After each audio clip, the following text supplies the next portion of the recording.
SCP-1875 by Dr. It is the Bob, mid-19th century, in a village not far from St. Petersburg, Russia, where a sideshow carnival has been set up. There are a number of tents displaying various attractions. A man juggling fire in front of one, and another, a large bear balances on top of a ball. Okay. A detective from the St. Petersburg police force has been led here in the course of his investigation into the disappearance of a local chess prodigy's twin daughters. He had heard a rumor that the girls may be here, and he could easily imagine a kidnapping victim forced to perform as part of this seedy traveling circus. Okay. After passing by a contortionist and a man throwing knives at a woman strapped to a board, he found what he had been looking for. A large tent with a hand-painted sign reading, "The Samurai. See the unbeatable chess automaton." The detective had heard about these kinds of shows, and had even seen one himself. Interesting. So that's They would claim that their mechanical contraption could somehow play chess and beat even the best grandmasters without any human assistance. But it's the detective knew their secret. Inside was a person, cleverly hidden in such a way that you'd have no idea from the outside. So maybe this one's but there was always someone in there, pulling on strings or levers to manipulate the machinery as the crowd looked on amazed at the feats technology was capable of. And who better to hide inside one of these charlatan boxes than a small girl who had already shown an incredible aptitude for chess. Two girls were even better than one. They could work together or take turns playing in shifts. So that's what the detective had the feeling in his gut that had yet to be wrong. The girls were in that machine. The detective enters the tent housing the automaton, but is stopped at the entrance and told that he has to pay if he wants to see.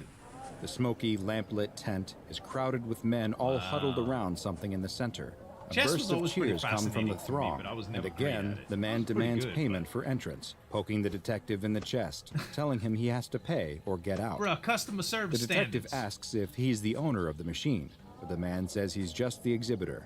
He again stresses that the man has to pay or he'll be forced to leave, again punctuating his point with a stern poke to the chest. Come on, man. As the man pokes the detective again, though, the detective grabs his hand and twists his arm behind his back. He asks again who the owner of the machine is, but the exhibitor, through gritted teeth, tells him he really doesn't know. He only communicates through letters and doesn't know the owner's real name, or even what he looks like. Very mysterious. The detective shoves the man aside and heads deeper into the tent. He enters the crowd of men, pushing them aside, and finally sees what everyone has been so amazed by. There in the middle of the room is a chessboard on top of a steel table connected to a small steam engine. Sitting next to the table is a stationary suit of samurai armor, and across from that is a Russian man who appears to be deep in thought. He is playing chess, and his game against the samurai does not look to be going well.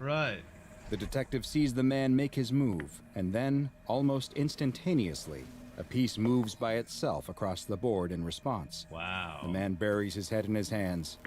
Checkmate. The crowd erupts in cheers as the detective makes his way to the table. The exhibitor is rushing towards him, trying to stop the detective it's an as anomaly, he inspects the samurai is the samurai going to do something crazy? The suit falls to the ground. It's empty. The exhibitor is pulling on the detective, pleading with him to leave. The detective knows the girls are in here, though. If not in the suit of armor, then under the table itself. The detective grabs the chessboard and pulls. To his surprise, it comes off easily. And underneath is machinery.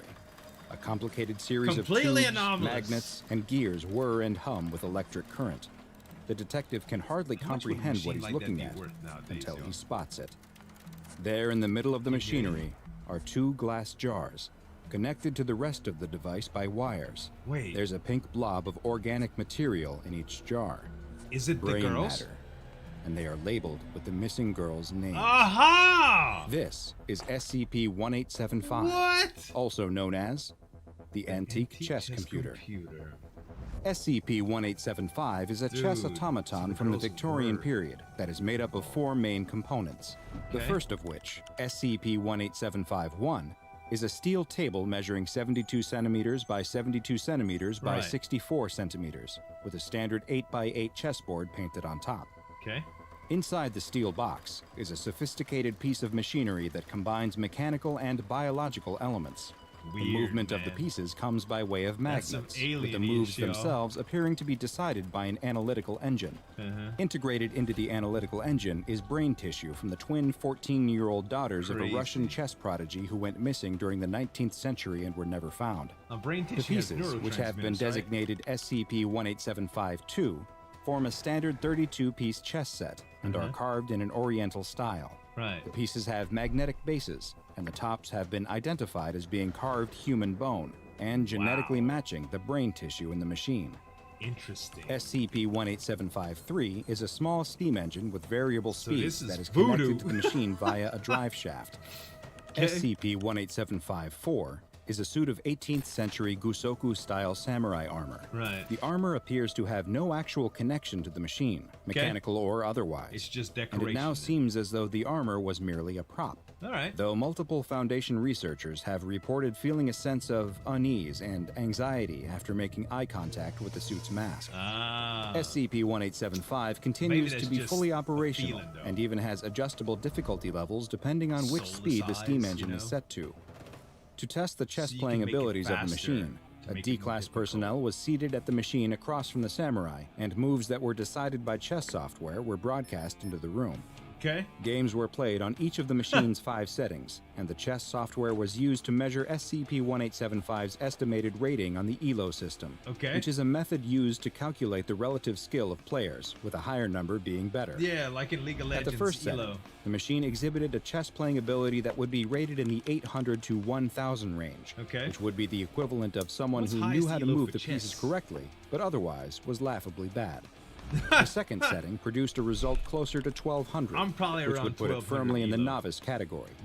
The third setting improved the automaton's ability to anywhere between a 1200 and 2500 rating, which meant that it could perform like an amateur all the way up to a master level. The fourth setting, though, was where the machine became truly incredible and operated above a 2500 ELO rating. At that level, it would play like a chess grandmaster, and sometimes operated at a level higher than any human has ever been recorded. The fifth and final setting was baffling, though. The machine would play erratically, sometimes at a level even higher than that measured on the fourth setting, but then in the next game would make nonsensical decisions or look like it was trying to lose, sometimes even making moves that were illegal. Multiple games were played at this setting, and the amount of illogical moves only increased. The pieces began to move faster and faster, and eventually they began to ram together until several were chipped. The testing was quickly halted after this, and further tests were suspended until a way to test without potentially damaging the pieces was found. Following this bizarre result, something even stranger happened. 5 minutes after the test, an email was received by all members of the SCP-1875 email distribution list. The message, which appeared to come from a research analyst involved with 1875 research, consisted only of a single image, which has been classified as it is suspected of having dangerous memetic properties. Multiple members of staff opened the email, leading them to unintentionally view the attached image, and soon after reported numerous symptoms. They would immediately begin feeling anxiety, followed by a headache and fever. 2 hours after viewing the image, they would begin feeling restless, unable to sleep, and hear auditory hallucinations. After 4 hours, visual hallucinations would begin as well. After 7 hours, while still awake, they'd be exhibiting less and less response to stimuli. After 11 hours, there would be only brief periods of lucidity, during which the afflicted person would appear to recover completely and immediately demand access to the computer on which they originally observed the image. So they After can 12 hours, get re-exposed to it? It only gets worse from there. Wow. SCP-1875 has been classified as Euclid, and the most important aspect of its containment is that it never comes within transmission range of a wireless data network of any kind. To help ensure this, the anomaly is kept contained within a Faraday cage at all times, and a network security expert is always on site. That's dangerous, During testing, the steam engine's speed is only to be placed on one of the first 4 settings, and never the 5th. This rule became necessary following a test at the 5th level, after which a laptop computer was introduced into the Faraday cage to see if new research material would be transferred onto the computer similar to how the memetic image appeared. It seems, though, that the laptop used was somehow infected, and spread its virus to the entirety of the site's computer networks. Wow. All electronic communications with the facility were strictly forbidden by the O5 Council itself, which shows just how dangerous this could be. Right. No electronic communications of any kind would be allowed until it can be determined just how SCP-1875 is transmitting its extremely dangerous mimetic image, and how it can be prevented. In the future, should any staff come to unintentionally view or open an email that contains schachmate.exe, they are to immediately... You all right, Doc? What happened? No, I'm fine. The mimetic agent, man. Recording. Yeah, no, I can take it from... Now go and watch another entry. That's awesome, dude.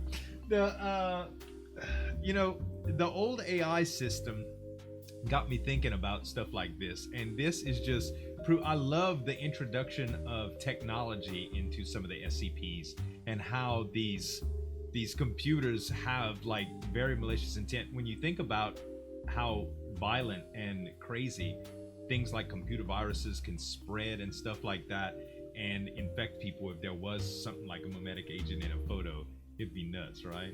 Just imagine a high circulated meme that went viral that had some mimetic agent. Oh my god. It's awesome, man. Guys, go check out Dr. Bob. This animation was awesome. A couple other animations that I reacted to from him as well. Thanks so much for watching. As always, this is Zueljin signing off. We'll see you next time.